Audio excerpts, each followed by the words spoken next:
Hey guys, it's Sydney, the Boho Traveller, and I am back with a video for you today about how to create your perfect travel itinerary.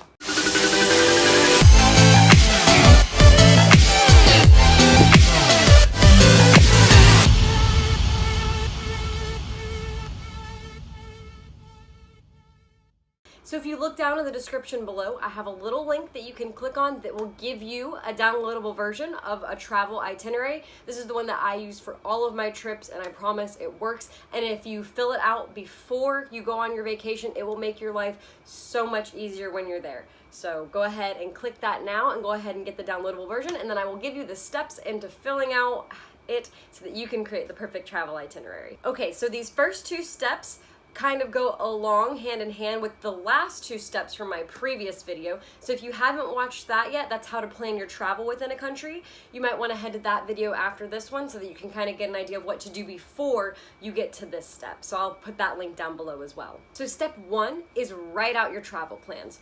So for each time you're traveling within a country, you're gonna write out, okay, Fez to Marrakesh. You leave Fez at 2:30, you arrive in Marrakesh at 8:30. So you want to write that down. And so for each time you travel, you want to do that. So that's that one. You want to write it each down. And so you know that when you leave the city, so when you leave Marrakesh and you're going to, say, Casablanca, you write that down so you know exactly how long you have in each city. So you know that day one, you really only have 3 hours. Day two, you have a full day. Day three, you have a full day. But day four, you have to be back on the train by 6 o'clock. So really, you have to be back at your hotel by 4 so that you can get everything together and head to the train station. Step two is going to be very similar. Write out your accommodation.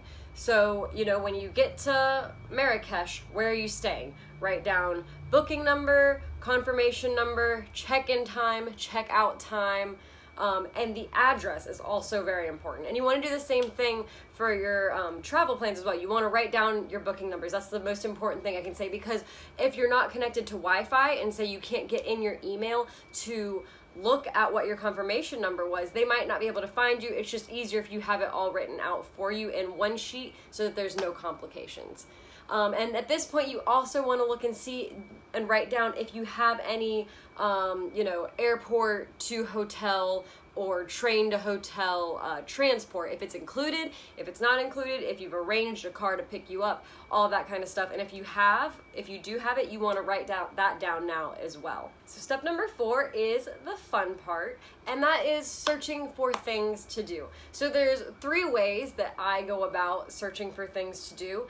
And the first way is the basic way. I just go into Google and I type in things to do in Marrakesh, and a bunch of historical things pop up, like the basic Google things, super simple, but gives you an idea of what is important in the city, because if Google is saying it's the first thing, then obviously it's something very important. So I always write those things down first.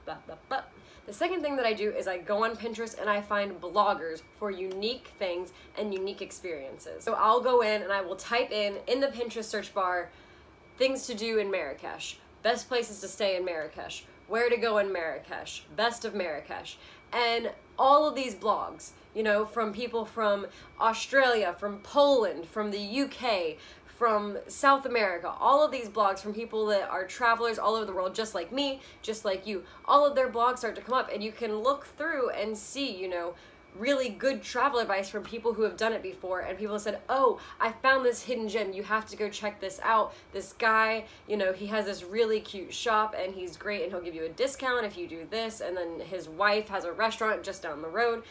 So bloggers like me, they've been there, they've lived it, so they have a really good idea of, how to travel in that country, and they're trying to give travel advice too.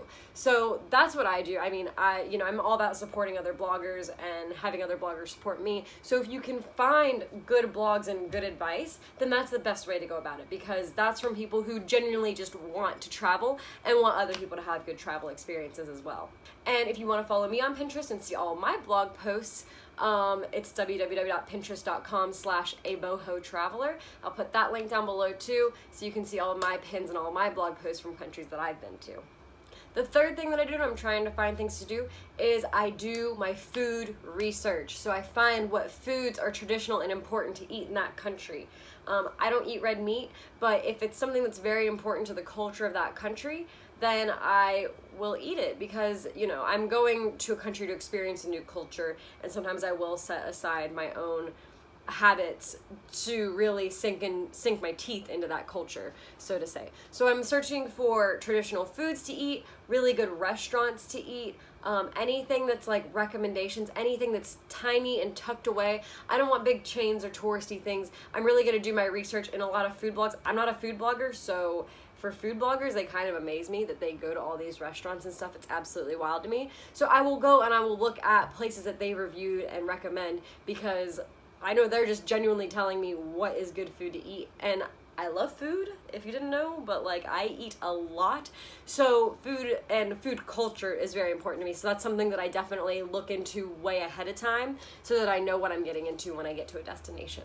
So you've written all of that down, you know, you have your little things to do category. Step 5 is to highlight out what is important to you. So there's a couple different ways you can do this. This whole itinerary is kind of, you can mold to how you want to do it. But typically what I do is I will just make bold the things that are important to me. You know, if there's an activity that I really, really, really want to do, I will make it bold, and so that I know, okay, I need to prioritize this activity. You can also do color coded. You can highlight the things you really want to do in red, the things you kind of want to do in yellow, and the things that are just filler in green. You know, you're okay if that doesn't happen at all. So that's definitely an important thing. And if you're traveling with somebody else, you know, you can share this document with them. You know, Google Docs is a great way to share files.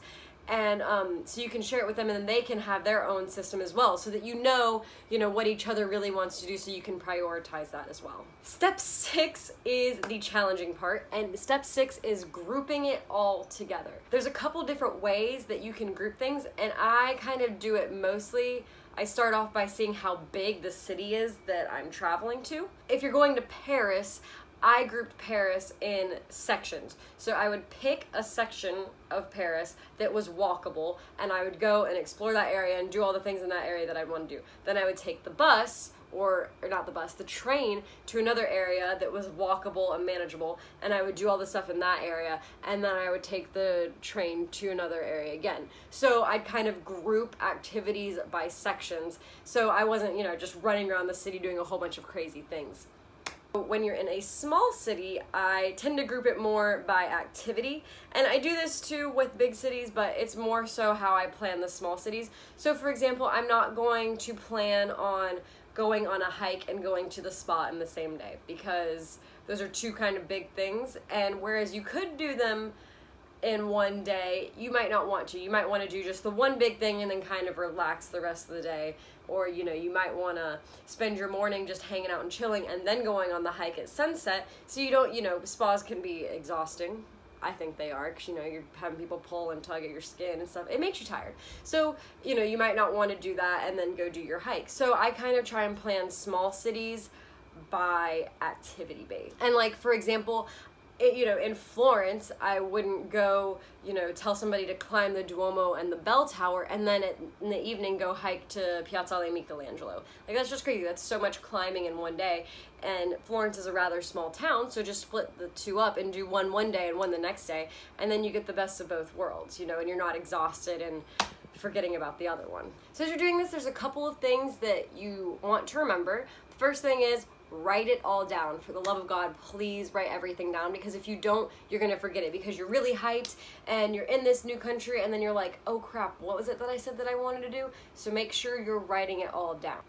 The second thing you want to remember is that just because you write it down and have it planned out doesn't mean you have to do this. So you want to use your itinerary as a guide, not your Bible. So say you're staying in a hostel and you meet some really cool people and they say, hey, we heard about this awesome rooftop bar that we really want to go to. You guys should come with us. It's just outside the city. It's got great views, like super cool. Definitely come with us. And you're like, oh no, I can't. I had planned on going to this place, so I can't do that.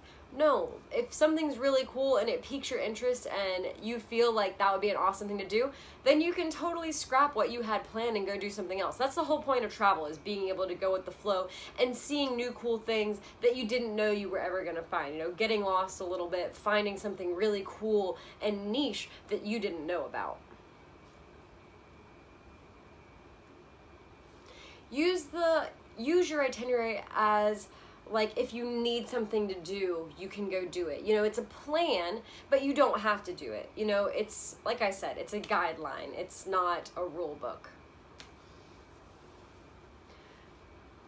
Be open to new ideas and activities. Like I said, you might meet some awesome people in the place that you're staying and they have really good recommendations, or you might meet a local family and they might invite you into their home for dinner. Be open to that. People love travelers. People love seeing young people or old people of any age traveling and meeting new cultures and seeing the world and opening your mind and expanding so much. So be open to all of that, because that's why you're traveling, to learn and open yourself to new things. So make sure you are open to that. And the last thing that's not any, like, you know, sensitive, important travel stuff is just please make it available offline. If you don't make this document available offline, especially if you're in a foreign country, it's virtually useless, because this is all that you're doing so that you don't have to be connected to the internet. So take screenshots, take pictures, save it to Google Drive, make it available offline. It will make your life so much easier in the end, I promise you. Thanks so much for watching, you guys. Don't forget to click down below and subscribe. There's a little floaty thing around here somewhere, so click that and subscribe. Don't forget to click the link down below to get your free copy of the travel itinerary that I have made for you by me. Don't forget to like this video, subscribe, all that fun stuff. If I miss anything, leave a comment. I would love to hear what you guys have to say. Thank you so much.